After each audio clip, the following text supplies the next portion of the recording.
Dan pemirsa, untuk membahas penerapan PSBB dan masih banyaknya pelanggaran yang terjadi, sudah bergabung bersama kami Wali Kota Depok Muhammad Idris serta Dekan Fakultas Kedokteran UI Ari Fahrial Syam dan Dekan Fakultas Psikologi UGM Fatur Rohman. Selamat sore Bapak-Bapak. Selamat sore Mbak. Baik, kita ke Ari Fahrial Syam terlebih dahulu. Dari kedokteran Pak, bagaimana menurut Anda mengenai PSBB ini? Apakah akan dapat menekan penyebaran COVID-19? Ya, prinsipnya begini, bahwa virus ini menyebar ya dari satu orang ke orang lain, dan sekarang sudah proses penularan itu melalui transmisi lokal. Virusnya nggak kemana-mana, virus itu dibawa oleh orang-orang tersebut. Jadi kalau saja masih banyak orang berkeliaran di dalam masa PSBB ini, kita bisa prediksi bahwa kita tidak pernah bisa menekan angka penularan COVID-19 di Jakarta ini khususnya dan ke nasional pada umumnya. Ya, itu yang mesti saya tegaskan, karena tujuan dari PSBB ini adalah stay at home.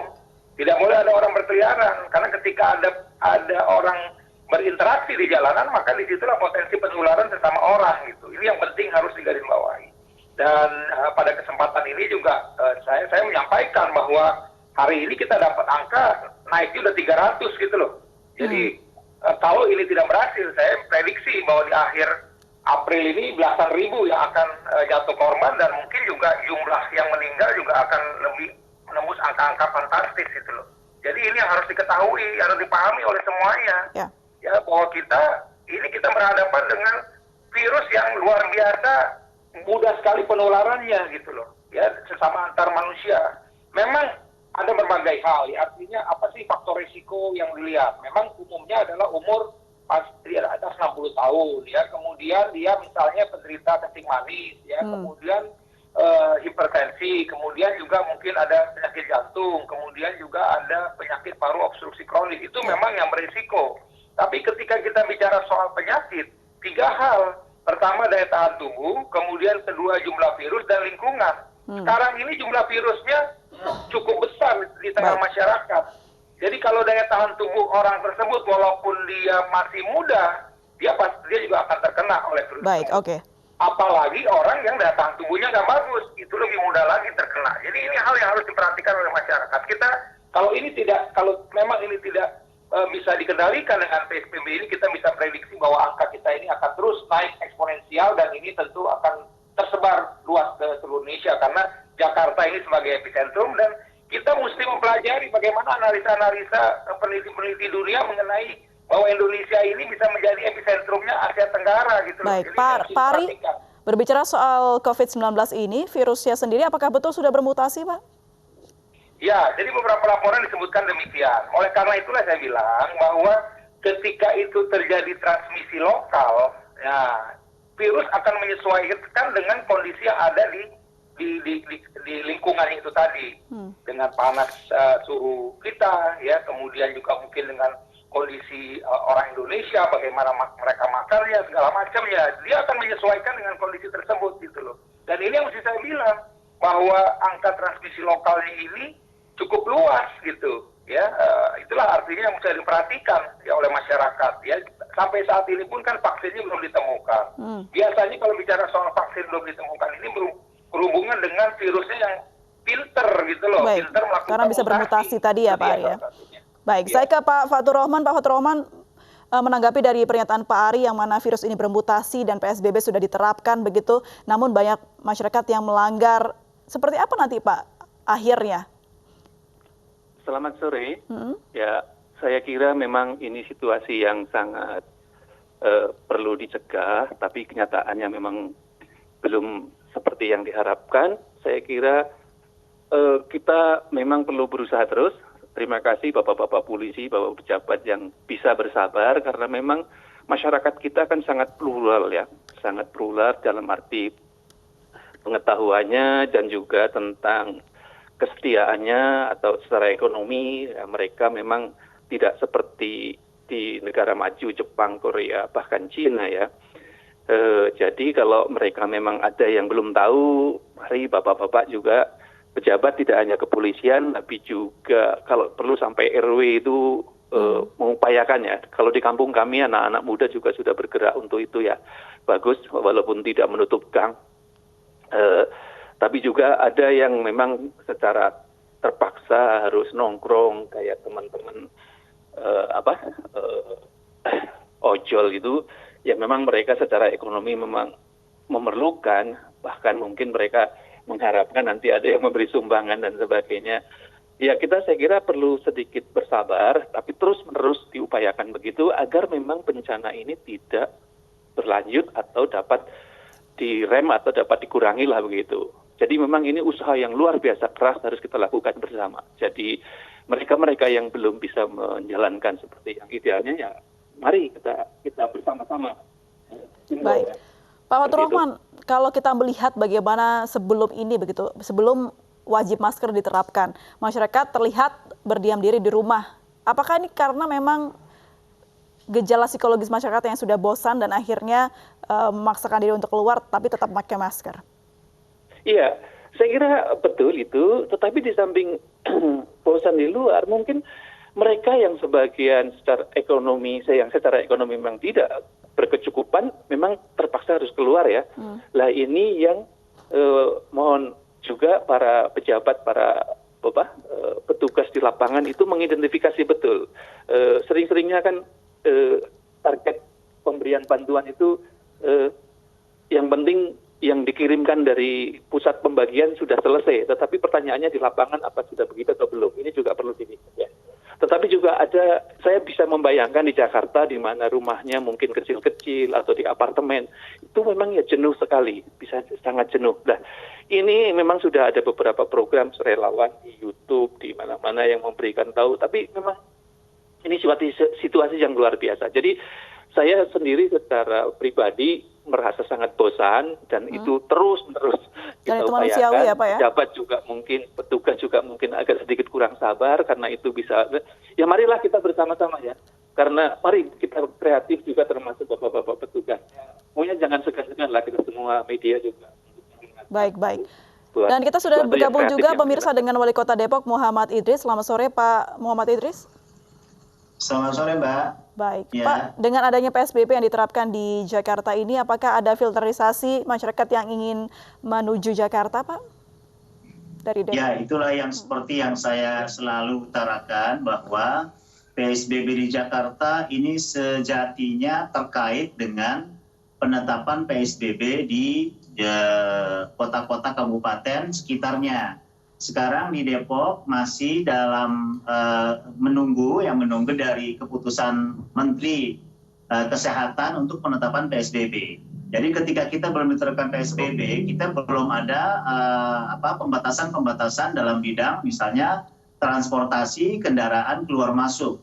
Yang sudah kita lakukan memang ada seperti belajar di rumah, bekerja di rumah, pembatasan kegiatan kerumunan keagamaan dan sosial yang lainnya, tempat-tempat restoran, kafe itu sudah kita batasi dari sisi penerimaan di toko-tokonya baru sebatas itu. Karena memang belum skala besar. Nanti ketika ada PSBB baru bisa efektif. Dan ini pun kami sedang meminta kepada DKI, gugus tugas juga di kami untuk meminta data konsep PSBB yang ada di Jakarta agar bersinergi gitu loh. Jadi berkesesuaian antara PSBB yang kita lakukan bentuk-bentuknya di Depok dengan PSBB yang dilakukan pembatasan kegiatan-kegiatan di DKI ini matching dengan apa yang dilakukan misalnya dengan Kota Bekasi, dengan Kabupaten Bekasi, Kota Bogor, dan Kabupaten Bogor, dan Tangsel, dan Kota Tangerang. Seperti itu, Mbak. Baik. Nantinya apakah jika PSBB sudah diterapkan di daerah Depok, Pak, akan ada modifikasi aturan di luar yang sudah diterapkan di Jakarta begitu? Pasti akan kita lakukan. Artinya ketika misalnya PSBB SK-nya keluar malam ini, kami meminta waktu paling tidak hari Minggu, besok, hari Senin, Selasa. Sehingga penerapan kemungkinan besar di hari Rabu misalnya. Karena apa? Karena kita harus melakukan persiapan-persiapan terkait dengan logistik, petugas-petugas di lapangan seperti apa, dan pembatasan kegiatan-kegiatan apa saja yang kita lakukan. Baik, Pak Idris, kalau berkaca dengan Jakarta, penerapan PSBB di Jakarta yang masih banyak kendala atau pelanggarannya, akankah ada perubahan kebijakan yang akan dibuat oleh Depok begitu? Kalau kebijakan PSBB tidak, PSBB tetap kita harapkan ada PSBB sebagai payung hukum untuk kita melakukan pembatasan sosial berskala besar. Ya, utamanya adalah bagaimana kita bisa menggiring maupun mewajibkan seluruh warga masyarakat berdiam diri di dalam rumah. Dan ini alhamdulillah kalau Kota Depok ini sudah 98% kampung siaga berbasis RW ini sudah kita bentuk. Sehingga nanti yang melarang itu semuanya adalah pihak PJ masing-masing dari kampung siaga ini atau RW siaga bersama Babinsa, Kaptipmas, Pol PP dan semuanya bersama-sama setiap kampung, setiap RW. Ini yang serentak setelah kita lakukan. Ini yang bisa kita lakukan untuk penerapan khususnya tadi yang dikatakan Pak Profesor tadi, Pak Dekan juga terkait masalah pembatasan keluar rumah. Ini bisa kita pantau per RW nanti. Baik. Saya kembali ke Pak Ari. Pak Ari, kalau bicara soal bagaimana COVID-19 ini tadi dikatakan bisa bermutasi di Indonesia begitu. Lalu seperti apa yang harus dilakukan pemerintah seakan-akan berkejar-kejaran dengan virus ini? Ya, jadi memang pemerintah terus ya mengupayakan berbagai langkah-langkah. Ini juga saya juga dari awal kita bilang bahwa kita tuh perlu juga melakukan mengembangkan rapid test yang dari isolasi lokal, isolat dari pasien yang ada di kita. Tapi itu memang juga ternyata tidak mudah mendapatkan isolat tersebut, walaupun kita bisa desain mengenai ini. Tapi di satu sisi juga sebenarnya sudah ada pemetaan ya bahwa dan ini juga dari waktu ke waktu jumlahnya juga meningkat. Jadi angkanya dari awal 1%, 3%, di Jakarta 5%, mungkin sekarang juga sudah 6%. Artinya kepadatan dari pasien-pasien yang menderita COVID-19 ini menjadi satu perhatian buat kita semua. Kemudian juga ya ini yang penting begini ya. Jadi sebenarnya kan kita, nah ini dia satu hal yang memang nampaknya kita kurang jelas detail dari kasus-kasus baru kita. Ini yang artinya kita juga nggak terlalu bisa belajar. Yeah. Misalnya hari ini 300 pasien. Nah 300 pasien itu secara detail ini klaster yang mana yang menyebabkan 300 tersebut. Kemudian ini mungkin provinsi sebentar lagi akan dilaporkan oleh provinsi masing-masing. Jadi sebenarnya bukan saja melaporkan jumlah ya, tapi juga kita dapat informasi ini klaster-klaster mana yang baru. Misalnya ada klaster di Makassar dari kelompok pengajian itu ya, ada satu pengajian misalnya. Jadi waktu itu juga Sukabumi ini klaster baru dari sekolah polisi di Sukabumi misalnya. Jadi hal-hal ini yang perlu kita ketahui ya, sehingga kita bisa mengidentifikasi dan juga bisa melakukan isolasi pada lokasi-lokasi tersebut. Karena sekali lagi saya juga setuju tidak mungkin kita melakukan PSBB ini seluruh provinsi begitu, karena tidak memungkinkan lah. Ya ini untuk Jakarta aja tadi polisi sudah berusaha berbagai titik, tapi kenyataannya juga ini. Baik, hari ini saya lihat memang ya, jadi itu tadi masalah ojek online tadi. Bagaimana kita berharap ya, kalau perlu saya nggak tahu mereka itu menunggunya di rumah saja misalnya. Ketika ada order baru dia keluar. Cuman masalahnya ini mereka kan juga berebutan satu sama lain. Jadi mereka itu mengumpul di restoran-restoran favorit. Jadi kebetulan saya ada di Jakarta, jadi saya tahu itu di mana mereka ngumpul ini. Tapi ini terlepas dari yang kita bicara soal ini. Tapi kan masalahnya itu tadi, apakah benar memang yang kasus-kasus itu dari situ gitu misalnya. Nah inilah data yang kita butuhkan sebenarnya, sehingga kita mendapat gambaran real. Sebenarnya angka-angka 300 ini itu angka dari mana sih sebenarnya kasus-kasus. Jadi harus ada klaster-klaster tertentu begitu ya Pak yang bisa dipilah. Betul. Baik, Pak Ari, update lagi mengenai virus COVID-19 ini, apa update terbaru yang mungkin ada dari penelitian yang sudah dilakukan? Mohon maaf, bisa diulang, Mbak. Apa update terbaru dari COVID-19 ini Pak, virus ini Pak, selain mutasi yang sudah Bapak jelaskan tadi? Ya, sementara ini memang terus terang kemarin ada bicara soal airborne, ya, tapi juga airborne tidak kuat. Kalau memang itu aerosol itu mungkin masih bisa diterima. Jadi walaupun sudah bilang ini kemungkinan airborne, tapi tadi masih dalam tanda pertanyaan ya. Tapi kalau aerosol ketika seorang dokter gigi melakukan bur pada gigi, atau ketika dokter THT pasiennya buka mulut, atau dokter penyakit di dalam minta pasiennya buka mulut, maka hembusan yang pertama dari pasien itu bisa menjadi penularan ya. Ketika pasien tersebut datang bukan suspek COVID, kalau pasien itu suspek COVID itu sudah pasti diarahkan ke tim COVID gitu ya. Nah kalau yang tidak ini, yang ini mesti jadi perhatian. Jadi sekali lagi juga masalah obat, Indonesia memang akan terlibat di dalam obat clinical trial WHO. Ya, Solidarity ini juga lagi dipersiapkan. Jadi sampai saat ini pun belum ada obat yang dipastikan bisa mengobati ini. Kemudian juga ya beberapa hal-hal yang lain nampaknya, nah tapi mungkin di satu sisi misalnya bahwa ada lagi istilah di China kemungkinan second wave misalnya seperti itu. Jadi justru kayaknya kita memang harus siap bahwa virus ini akan panjang perjalanannya. Baik, ini berarti COVID-19 masih mengancam dan terus bermutasi di Indonesia. Kita akan beralih lagi ke Pak Fatur Rohman. Pak Fatur Rohman, karena masih berbahayanya virus ini, lalu apa yang harus dilakukan masyarakat atau pemerintah agar masyarakat ini tetap bisa mematuhi PSBB yang ada? Pertama, saya kira pihak-pihak yang memahami tentang ini memberikan penjelasan sejelas-jelasnya. Apakah itu bermutasi misalnya, apakah itu gejala, cara pencegahannya dan seterusnya. Yang kedua, saya kira pemerintah dan masyarakat yang tokoh-tokoh ini belum pada turun ini. Tokoh masyarakat juga masih pada belum paham sehingga dia nggak berani turun ini. Saya kira kalau tokoh-tokoh masyarakat keagamaan juga turun, saya kira masyarakat umum ini bisa mengikuti ya. Ini memang sesuatu yang baru. Tapi lebih dari itu, saya kira kita selama ini agak kurang mau belajar dari pengalaman. Jadi kita kan sudah beberapa kali mengalami bencana alam dan sebagainya.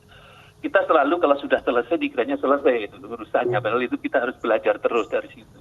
Jadi dengan kata lain saya kira sebetulnya di sisi lain meskipun ini bukan sesuatu yang saya syukuri ya, tapi di sisi lain saya kira ini harus mengubah sikap kita secara keseluruhan bagaimana kita harus pada titik kehati-hatian yang luar biasa untuk setiap saat kalau ada bencana. Saya kira itu yang juga harus mulai sekarang kita tanamkan sehingga kalau tidak ya seperti sekarang ini, jadi kita ragu-ragu ini ya apa enggak sih, ini ya enggak apa sih, ya kita coba-cobalah keluar ini dan seterusnya. Kita harus yakinkan itu dengan pengetahuan, dengan contoh-contoh. Jadi jangan sampai ada pejabat-pejabat. Ya saya kira terakhir sekarang sudah nggak ada ya kemarin itu pejabat. Oke, Pak Fatur Rohman.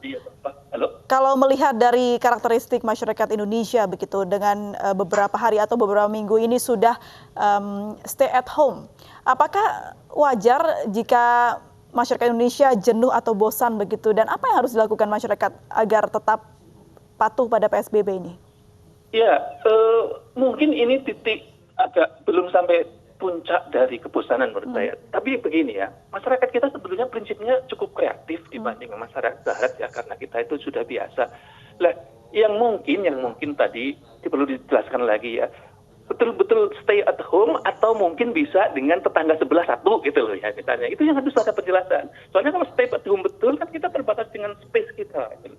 Tetapi kalau misalnya dua orang atau di satu wilayah ya memang itu berapa itu dan dengan jarak berapa itu masih kreativitas muncul.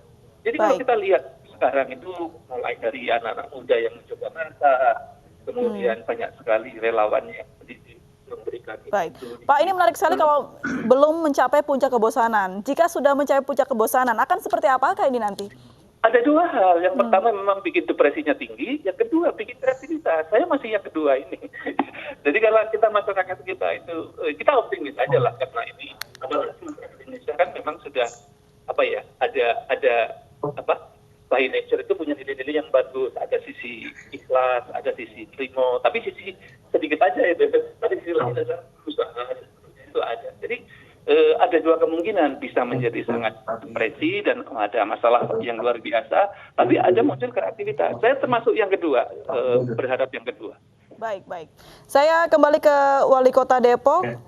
Pak Idris, kalau tadi mendengar Pak Ari dan juga Pak Fatur Rohman menyebutkan masih berbahaya COVID-19 ini dan juga bisa bermutasi, serta akan ada titik jenuh yang akan dirasakan masyarakat kalau terlalu lama begitu melakukan pembatasan sosial ini dan stay at home. Apa yang mungkin dilakukan Pemkot Depok begitu untuk bisa mengatasi ini?